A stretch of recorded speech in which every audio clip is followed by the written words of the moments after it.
Di ba nga, naku magagalit na naman 'tong mga DDS na ito. Bakit? Oh, galit sila sa mga Remulla, mga kababayan, eh. Sasabihin na naman ng mga DDS na 'to, "Grabe! No, grabe kayo." Bakit daw? "Dinastiya na kayo diyan. Puro Remulla, puro Marcos, oh, puro Tulfo." Gano'n ang sasabihin yung mga 'yan. Pero nakalimutan nila puro Duterte din yung mga nagsisitakbuhan ano, mga bossing. O eto, dahil nga po tatakbo bilang senador, oh, si dating DILG Secretary Benhur Abalos, mga kababayan. John Vic Remulla, ang bagong DILG Secretary. Magpapile na sana ng Certificate of Candidacy eh. Oh, binawi na. Bagong DILG Secretary John Vic Remulla nung mga ilang buwan ho, mga kababayan, pilit nilang binabasag itong mga Remulla. Pilit nilang idinadawit doon sa Pogo, mga kababayan. Ako, dudugo ilong ko nito. Pilit nilang idinadawit sa Pogo. Kaya lang wala, hindi po nagmaterialize yung kanilang paninira. Sabi dito sa 1PH, One Talk PH, 1PH naman to. Ayan, sir.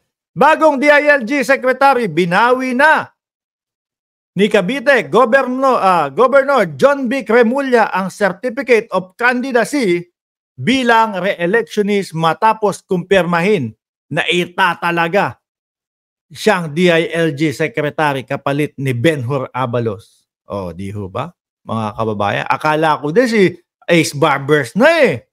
O eto, John Vic Remulla, fresh na fresh, dalawang oras, no, bago yung vlog natin.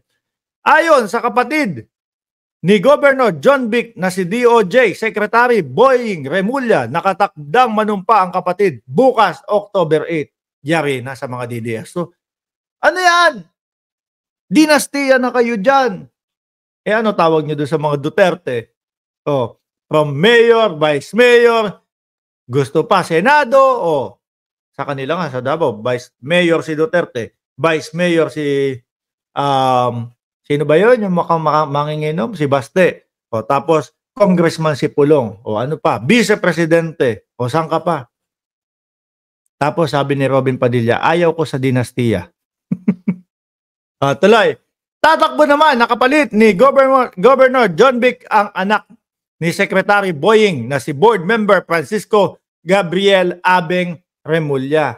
Paano yan, mga DDS? Iyakan na naman. Siraan nyo ulit. Sabihin nyo, tignan nyo, magkakapatid na sila na nandoon sa posisyon. Karapat dapat ba na maging DILG Secretary si Remulla Jr., mga kababayan, si John Vic? Eto. Base po dito, about the governor, Juanito Victor Katibayan Remulla, known by his nickname John Vic, is the governor of the province of Cavite, serving na 4th non-consecutive term. Governor John Vic was born to parents of Johnny, who was the longest attending governor of Cavite. Mamahalin ba ng mga taga-Cavite yan kung hindi maayos ang kanyang pagpapatakbo? Sabi, iho, bawas-bawasan mo naman ang pag-explain ng content mo. Nakaka-interrupt, hindi maganda, payo ko sa'yo. Hayaan mong mag-play lang. Maka-copyright po tayo pag tinuloy-tuloy po natin yun. Kaya nga po dito sa content natin, ini-explain natin lahat dahil yun po din yung hinihingi ng taong bayan kung ano ang masasabi natin. Sabi ni Wantok, hindi lang dinastiya, no, kila Duterte, kundi imperialismo na talaga. Yari kayo dyan. DILG, si John Vic. DOJ, Secretary Boying Remulla. Ano sabi kanina dito? Sabi, makakahinga na ng maluwag si Bantag. Naku! Mas makakahinga ba yun? Mas mukhang liliit ang mundo nito si Bantag dito, mga kababayan. Robin, gustong sumama kay Pancher. Gusto nyo ng pag-usapan yung kay Robin. Ha? Eto, harap-harapan na binabastos si Robin ng mga Duterte. Mga kababayan, bakit ko ho nasabi yan? Bakit ko ho nasabi? Eh di ba nga yung ipinapasa, yung isinusumite o gustong ipasok na bill ni Robin Padilla, mga kababayan, eh ano, anti-dinastiya o anti-dynasty. Pero tingnan nyo naman po ang ginagawa ng mga Duterte. Basahin po natin ito, mga kababayan, ha? O, ayan. Although maliit, babasahin ko na lang po para sa inyo. Senator Robin Padilla, naghain ng anti-political dynasty bill. O, ha? Naghain nitong Lunes si Senator Robin Hood Padilla, siya po ang presidente, kung di ako nagkakamali, ng PADAPA o PDP Laban, ng anti-political bill na tutugon sa mandato ng 1987 Constitution para pigilan ang pagkakaroon ng political dynasties. O yan. Sa paghain ng Senate Bill 2730, iginiit ni Padilla na panahon ng wasakin ang mga balakid na pumipigil sa pinakamahuhusay na Pilipino na manilbihan sa pamahalaan. Alam nyo naman po ang anti-dynasty, mga kababayan, di ba? Ayaw niyan yung kamag-anak, kapatid, ayaw niyan yung mga ganun. Tapos, biglang pasok ang mga Duterte. PRRD, Mayor, Baste, Vice Mayor, Pulong, Congressman, Sara Duterte, nandyan na, nakaupo na. Vice Presidente, bastos, binastos ang presidente ng PDP Laban. O paano yun, mga kababayan?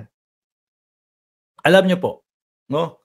Kung mataas ang respeto nila kay Robin Padilla, hindi nila ho gagawin yan, no?